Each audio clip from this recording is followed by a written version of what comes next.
bienvenue dans le chapitre 15 de mes podcasts. Donc je suis Mylène alias Folie Ordinaire et je tenais à enregistrer celui-ci parce que c'est le chapitre 15 et on va bientôt quitter l'année 2015, donc c'était le pur hasard, mais du coup je trouvais ça rigolo. Donc j'ai pas grand chose à vous montrer, enfin si quand même, j'ai pas mal de choses à vous montrer, mais bon, ça va pas être un épisode très long, pardon. Je range pour me faire de la place. Donc la petite dédicace du début, c'était spécial pour Mylène, Mylelf sur Instagram. Coucou.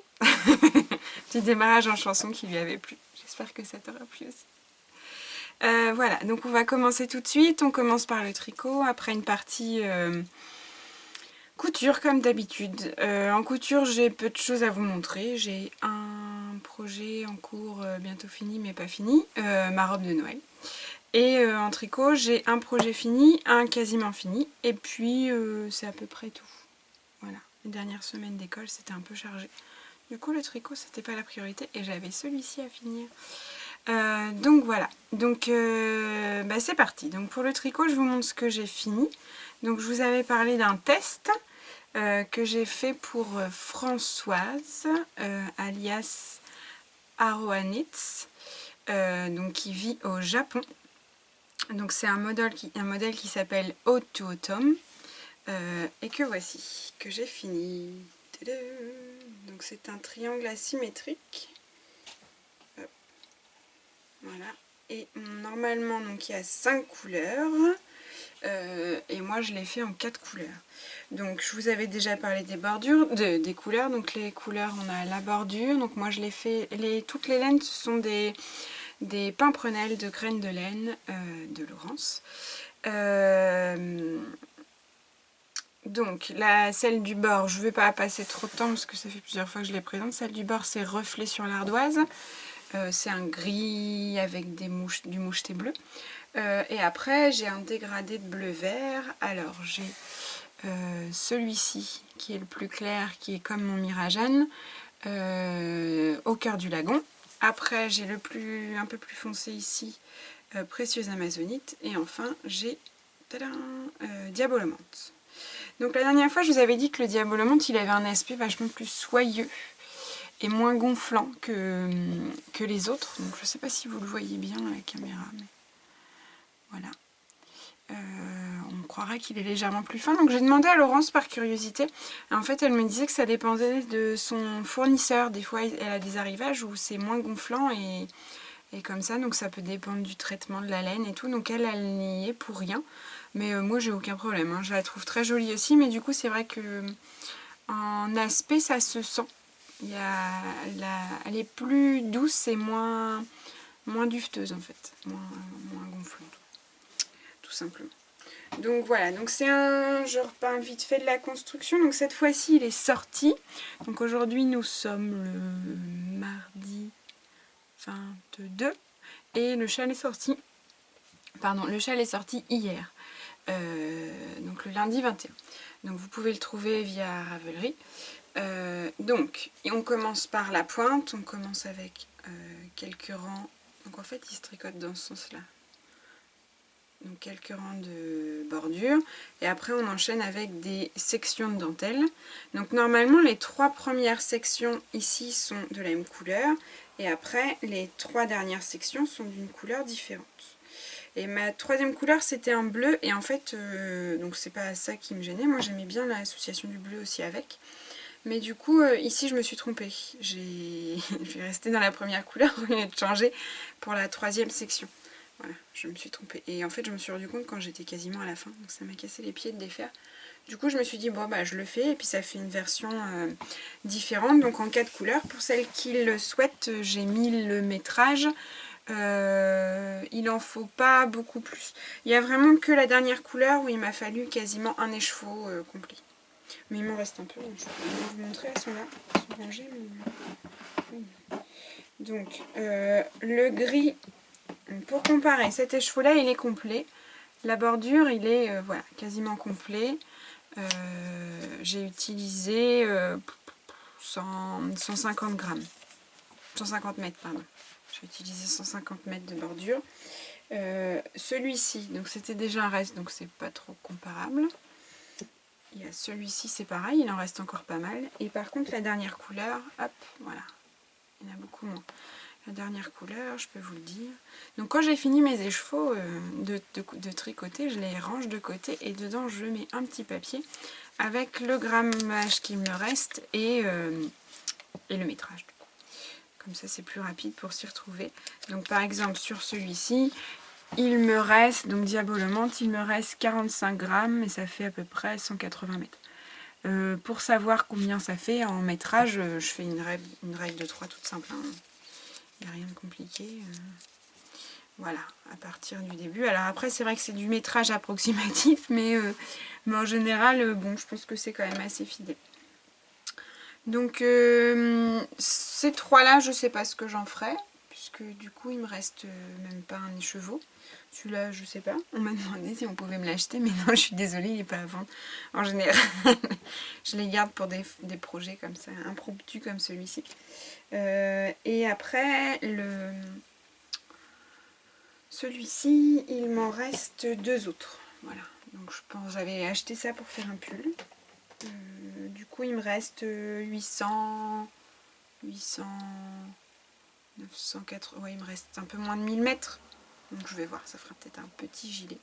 À voir. Il y en avait un, le mystère, qui me plaisait bien, que Marianne va bientôt commencer, mais j'avais dit que j'essayais d'être raisonnable. Je suis pas sûre que j'ai assez pour le faire. Voilà, donc ça c'est pour le châle fini. Hop.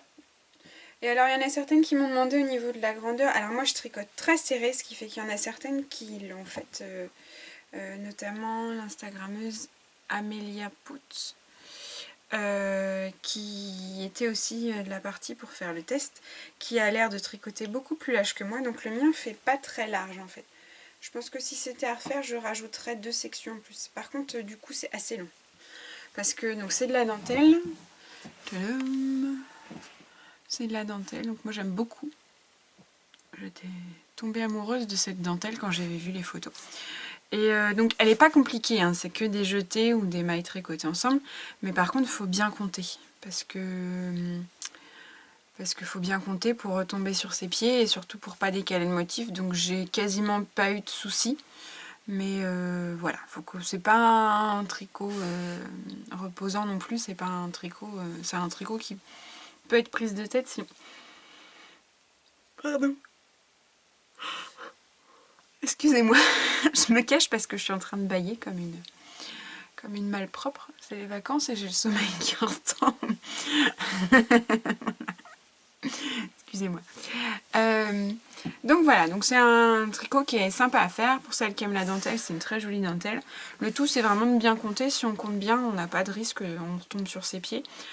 C'est pas trop compliqué à se souvenir, en plus avec le système de grilles. Donc on peut le faire en suivant le descriptif écrit. Après, on peut le faire aussi en suivant le descriptif des grilles. Donc moi, je vous avais dit, en fait, les grilles, c'est tout le temps les mêmes. Donc même si on veut rajouter une section, c'est pas compliqué. Il suffit de refaire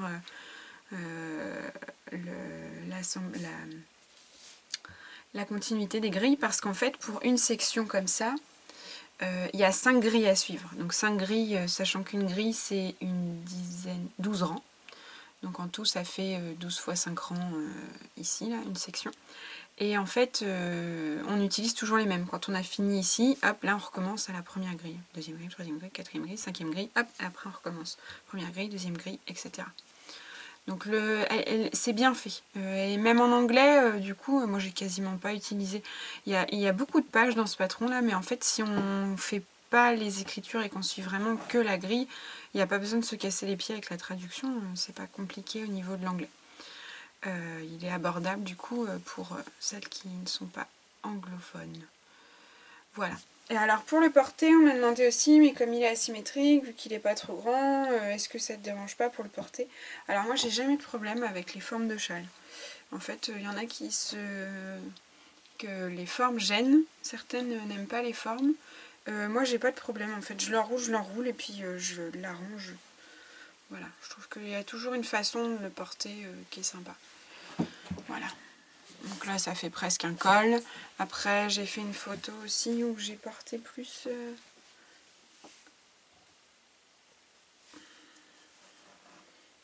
Attention, essayage. On peut pas. Alors forcément avec le rouge c'est beaucoup moins sympa. Voilà, on peut le porter aussi un peu plus tombant sur l'épaule. Et on a toujours le cou bien couvert. Donc oui, le mien n'est pas très grand parce que je tricote très serré. Je m'en suis rendu compte en voyant les photos des autres testeuses. Parce que par exemple, moi en largeur, ils font, je sais pas, il paraît beaucoup plus large. Peut-être qu'elles l'ont étiré énormément. Je fais jamais de gros blocages.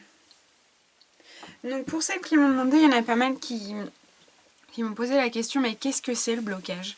Donc pour celles qui me regardent et qui se posent encore la question, n'hésitez pas à demander, hein, je ne vais pas vous manger. Donc le blocage, qu'est-ce que c'est? C'est quand on finit un tricot, on rentre les fils, donc certaines le rentrent après. Donc le but c'est de mouiller le tricot pour donner un peu de gonflant à la laine, parce que la laine en absorbant l'eau va reprendre sa forme initiale, ce qui fait que toutes les imperfections qui ont été données par les aiguilles, si jamais c'est resté par exemple une semaine sur l'aiguille puis que ça s'est un peu déformé, tout ça, ça peut disparaître avec le blocage. Donc on le met dans un bain d'eau avec un peu de lessive. Alors c'est Simone qui donnait ces conseils là, donc je vais répéter parce que je pense qu'elle est bien calée sur faire attention à la laine pour pas l'abîmer et la faire feutrer. Donc la laine ça peut feutrer, c'est-à-dire qu'avec l'usure, celui-ci est-ce que ça l'a fait un peu? Non, pas trop. Bon, je peux même pas vous montrer sur celui que je porte. La laine en fait avec l'usure elle va s'abîmer et les frottements vont faire qu'elle va feutrer, donc ça va faire un peu comme de la laine cardée un peu, donc elle devient un peu plus rêche et elle s'effrite. Et donc ça, les bains d'eau chaude, ça peut abîmer la laine. Donc Simone recommandait de le faire, donc de faire couler dans le robinet ou dans une bassine de l'eau tiède voire froide. Pour celles qui ont peur que ça décolore, il faut mettre froide. Avec un tout petit peu de lessive, on mélange l'eau comme ça.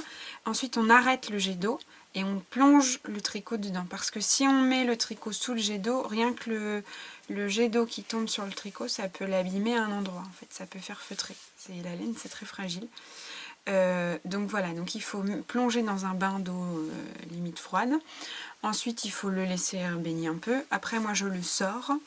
Je les sors, mais vraiment, j'appuie dessus. Ensuite, je recommence un bain et je remets une deuxième fois, une fois que l'eau a fini de couler, je remets une deuxième fois. Comme ça rince la lessive qui pourra rester. Je sais qu'il existe des lessives qui ne se rincent pas. Moi, j'en ai pas. Pour vous dire, je triche même, puisque en fait, souvent, je mets pas de lessive, mais je mets du gel douche. Voilà.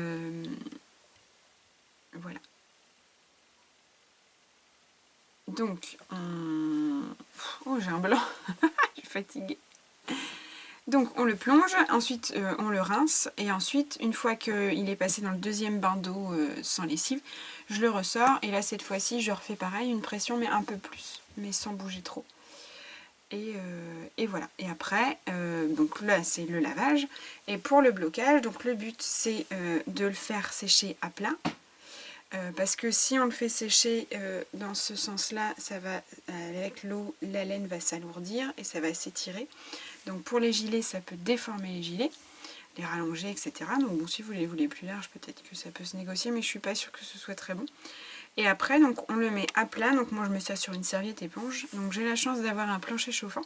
Donc je mets ça sur le plancher chauffant, une serviette éponge, et j'étale bien mon châle. En fait, je l'étale. Quand je veux l'étirer un peu plus, je l'épingle. Donc il existe aussi des épingles spéciales. Ça va être des espèces de peignes, barrettes qu'on plante pour bien bloquer. Moi, je le fais juste avec des épingles de couturière. Et voilà, et après on laisse sécher. Une fois que c'est sèche, et ben on enlève les épingles. Une fois que c'est sec, pardon, on enlève les épingles et on se retrouve avec un châle qui a la forme qu'on lui a donnée. Puisque quand il sèche, il garde la forme en fait, et il reste comme ça. Donc voilà, pour la petite séance blocage, explication. Donc voilà, auto-automne. Et donc ça c'est l'endroit. Et pour celles qui sont curieuses, l'envers il est comme ceci. C'est assez joli aussi. On voit les ondulations du motif, mais tout sur du jersey en vert. Voilà. Voilà. Bon alors forcément avec du rouge ça contraste un petit peu. Ensuite, donc on va passer à la suite. Logique ensuite.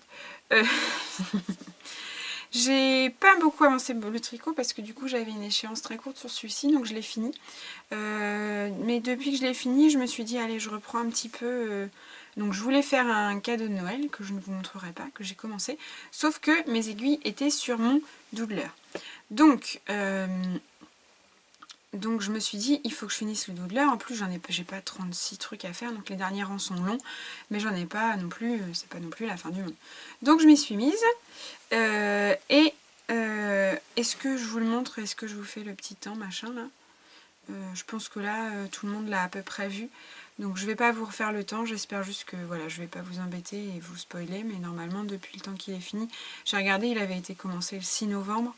Il devrait être fini depuis le 6 décembre. Donc moi, il est fini que au 21 décembre, 22 décembre même pas. Peut-être que je le finirai aujourd'hui. Donc voilà, j'espère que je vous spoile pas, mais si jamais vous avez peur, je vais montrer le noodler, si vous voulez pas le voir. Donc je l'avais fait en Malabrigo sock. Donc j'avais une couleur arco-iris ici. Donc c'est nuancé violet, vert, jaune. La couleur ocre. Et la couleur Dewberry. Vous avez vu, je vous garde un peu le mystère. Donc, je vous avais montré déjà avec... donc, le premier indice, c'était une espèce d'aile qui grandissait avec les deux couleurs là, donc avec des rangs raccourcis et des petites sections. Le deuxième indice, c'était une espèce de grosse torsade sur le haut. Le troisième indice, c'était on agrandit l'aile. Hop, ici. Et le quatrième indice, c'est... Oh mais qu'est-ce que c'est? Je vais vous dire après. Le quatrième indice, c'est la bordure. Donc, si je vous le montre en grand. Donc, j'avais besoin de mes aiguilles, donc forcément, je l'ai fini. Donc, voilà. Alors, celui-là, il est méga grand et j'adore. Donc, voilà. Donc, on voit toujours bien l'aile. Je pense qu'au blocage, on verra encore plus les vagues du bas. Donc, l'aile. On a la grosse torsade qui apparemment se porte au niveau du cou. Et après, on a l'agrandissement. Alors, je vois par transparence, mais c'est pas facile. L'agrandissement. Hop, donc, on garde les ondulations et la petite bordure jaune, du coup, qui reste comme la torsade. Donc, j'ai fait tout ça. Donc, j'ai fait les 4 indices. Il me reste plus grand chose à faire, puisqu'en fait, sur la bordure du fin, donc, moi, j'ai décidé, il me restait encore pas mal de laine, donc j'ai fait les 6 rangs les 6 rangs de point mousse. Hop, ici. Après, c'est une finition en I-cord. Alors, la finition en I-cord, en fait, j'ai regardé, donc il y a 580 mailles, une fois qu'on a fait toute la bordure, là. Donc moi, j'ai fait que 3 sections, parce que ici, en fait, on peut faire 4 sections, mais moi, j'avais pas assez de laine, donc il y en a 1, 2, 3. En fait, on le voit parce qu'il y a des petits points ajourés. Donc là, il y a une section, 2 sections, 3 sections. Il me restait que la 3e section à faire. Donc j'avais peur que ce soit archi long et en fait pas du tout, ça a été assez simple. Donc voilà pour les sections. Et après en fait on fait donc les 6 rangs de point mousse. Donc il y a 3 choix aussi pour la bordure en fonction de la laine qui nous reste. Soit on fait une finition en I-cord. Donc l'I-cord c'est l'espèce de petit boudin du bout là. Qu'on voit un peu. Hop. Donc on a les rangs de point mousse ici. Et là au bout on a l'I-cord. Donc en fait c'est le principe c'est... ah, on voit mieux peut-être. Voilà, ça fait un boudin. Mais on s'en fiche. Donc, j'ai fait l'I-cord et rabattre. Donc, l'I-cord, en fait, ça se fait 3 mailles par 3 mailles. Donc, c'est très très long. J'ai mis tout un après-midi, tout l'après-midi d'hier à le faire. Donc, après, pour faire les petites finitions ridicules, j'en avais un peu marre. Donc, par exemple, rentrer les 32 000 fils qui sont de l'autre côté. Voilà, j'en ai fait un peu au début. Après, j'ai fait une pause. Je vais peut-être continuer un peu aujourd'hui, mais c'est pas gagné. Et donc les dernières finitions à faire, ce sont les petits picots que je trouvais rigolos. Voilà. Donc en fait, donc ça se commence dès le début du point mousse en jaune. Il faut relever les mailles de la bordure violette. Il faut relever les mailles et après en fait sur les 6 rangs de point mousse on les glisse. Et pour à la fin en fait faire ce système de mailles tirées qu'on voit là. Et après on fait un dernier petit truc avec les picots. Donc le picot j'en ai fait que 2, hein. J'ai fait que ça pour le moment. Ça fait joli je trouve. Ça reste dans l'extravagance de Stephen West. Steven West. Donc c'est pour ça aussi qu'il y a tous les petits fils qui pendouillent là en attente. C'est parce que en fait après il faut relever les mailles et les accrocher en haut de la bordure là. Juste sous la corne, on relève une maille aussi, on tricote un rang et après on fait la bordure de picot. Voilà, donc j'en ai 9 à faire, j'en ai fait 2, qui m'en reste 7. Donc ça va, je ne suis pas non plus... Voilà, je vais ranger celui-là. Et du coup, une fois porté... Alors, il y a celui-ci, je pense qu'il y a plusieurs façons de le porter. On peut le porter en châle vraiment comme ça. Laure, si tu me regardes, je pense à toi. On peut le porter en châle comme ça. Après, on peut aussi le porter autour du cou. Et moi, ce que j'aime bien dans les châles de Stephen West, c'est qu'ils sont vraiment bien gros, comme le Excuse Me.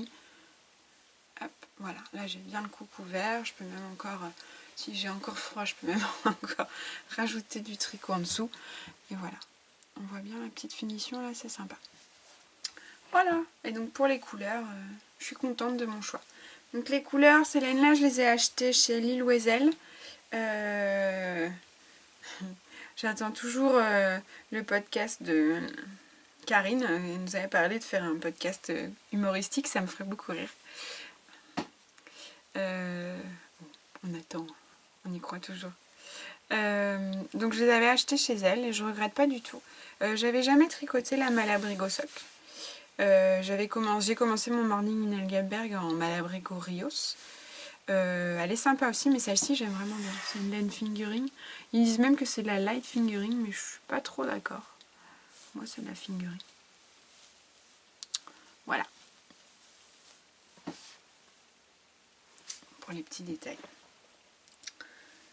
Donc voilà où j'en suis. J'ai bientôt un deuxième châle de fini. C'est l'hiver des châles cette année.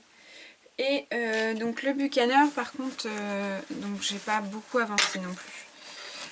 Donc on passe au deuxième châle mystère que j'ai fait. Donc celui-ci, désolé ceux qui se sont fait télescoper. Le Buchaner, c'est pareil, le dernier indice est arrivé le 15.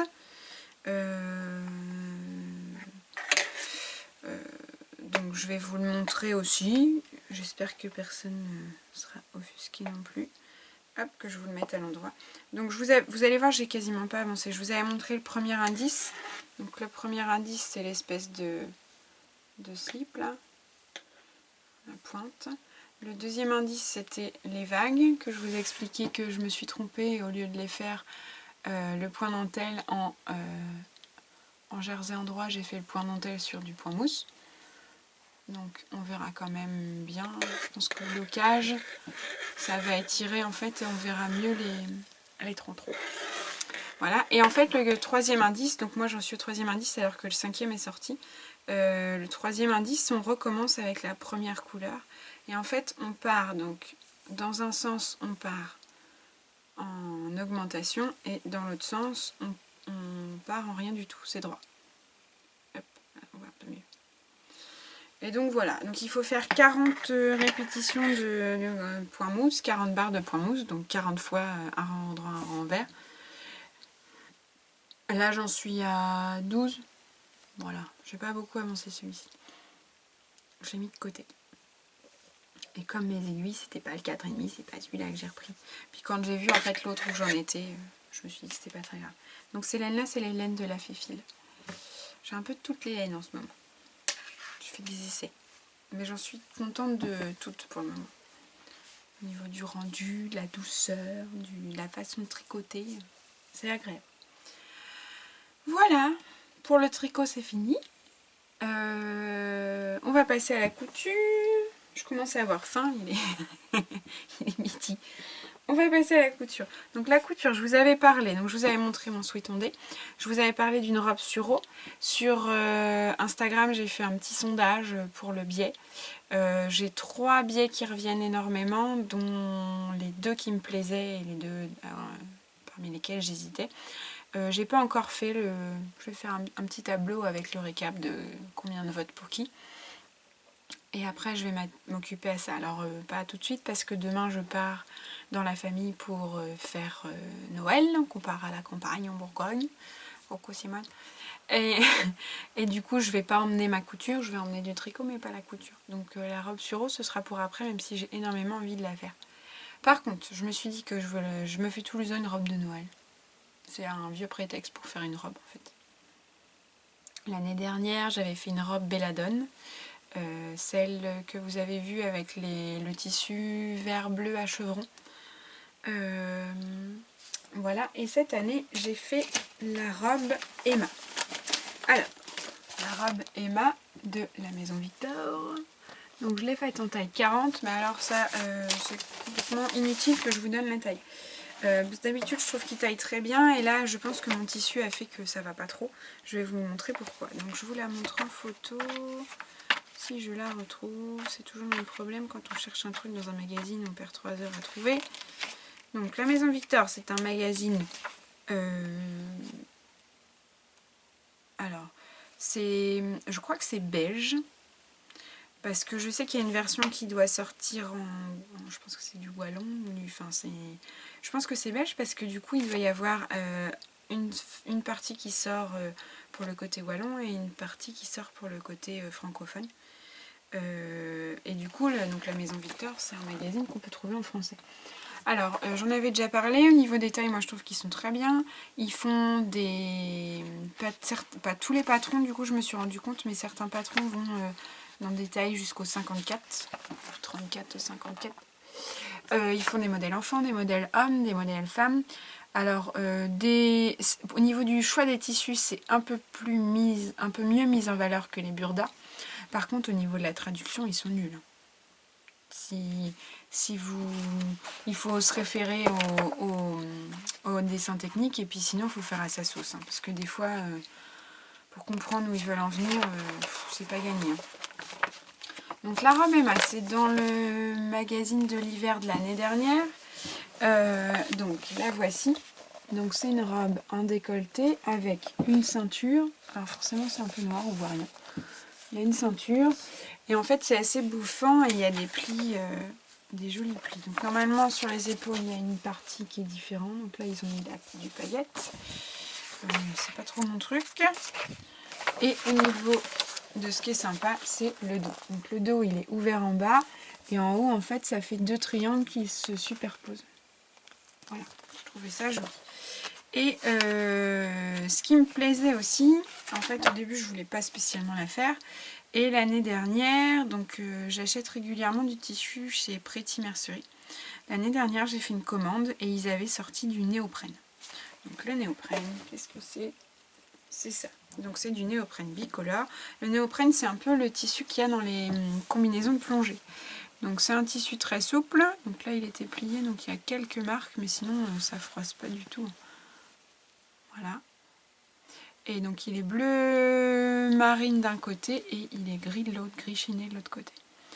Donc c'est un tissu assez épais, mais bon il est quand même fin. Au niveau de la souplesse, c'est sympa. Il a en fait il y a un porté qui est agréable. Et je me suis dit vas-y j'achète ça. Et par contre qu'est-ce que je fais avec? Voilà, c'était vraiment l'expérience. Qu'est-ce que je fais avec? Parce qu'il faut un tissu où le tombé soit joli. Il faut que la forme de la robe soit adaptée à ce tissu, parce qu'on n'adapte pas ce tissu là, on ne peut pas l'adapter à tous les modèles. Je ne vais pas faire une chemise avec.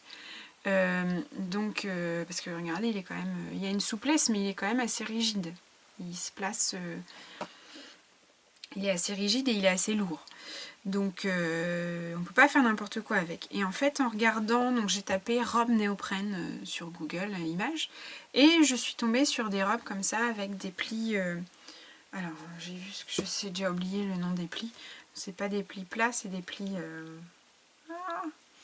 En fait c'est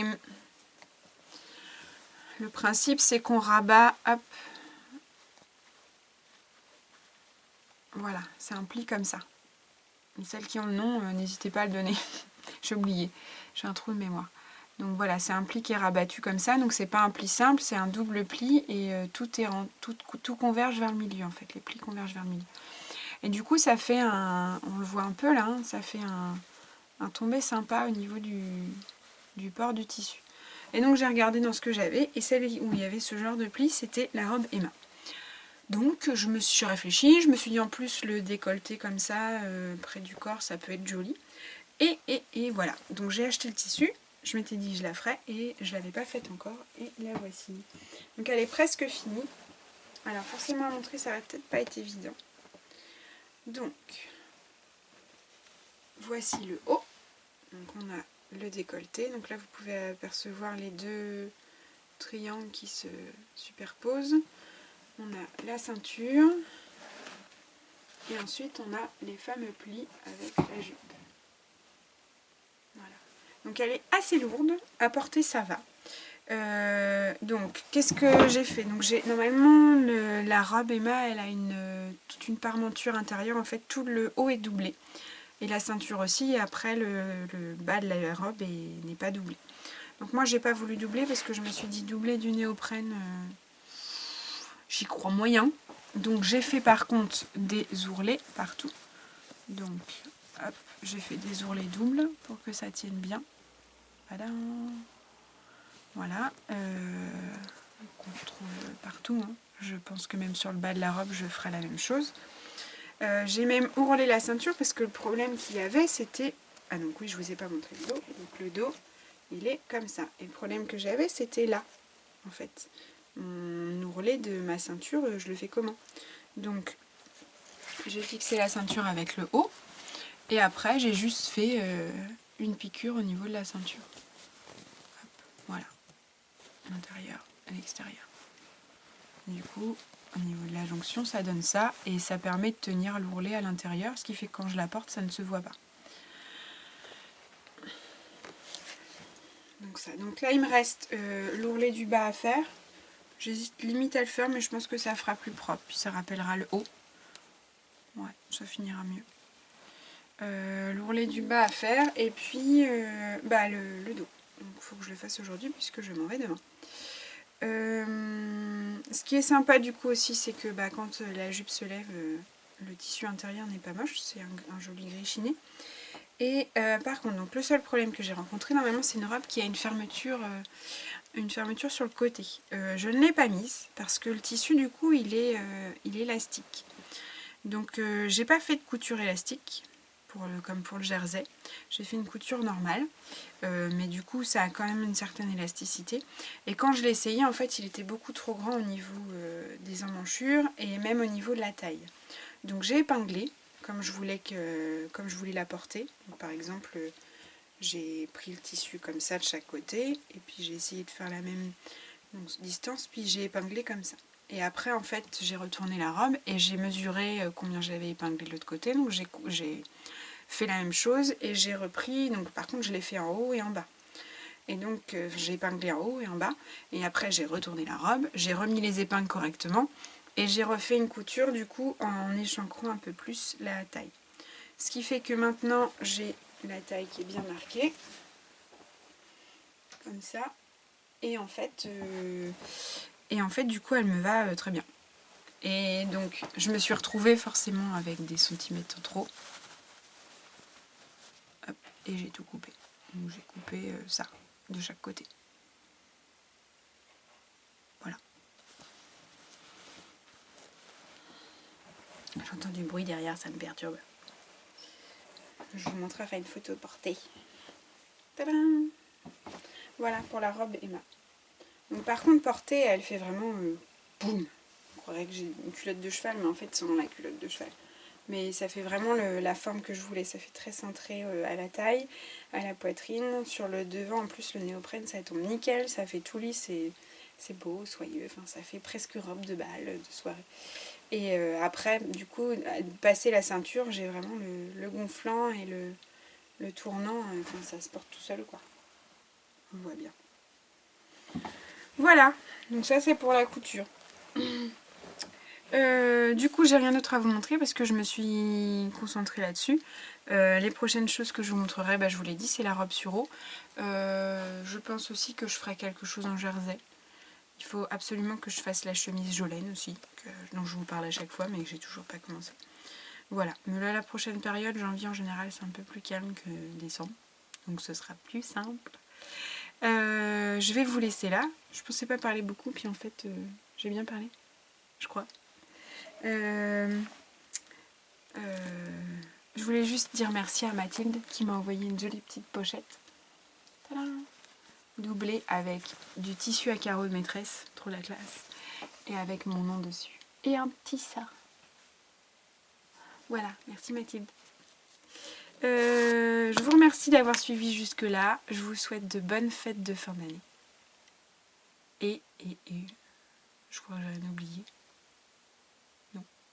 Je vous souhaite de bonnes fêtes de fin d'année et on se retrouve en 2016 pour l'épisode 16. Trop cool. Bisous, bonne journée, bonne soirée ou quoi que ce soit.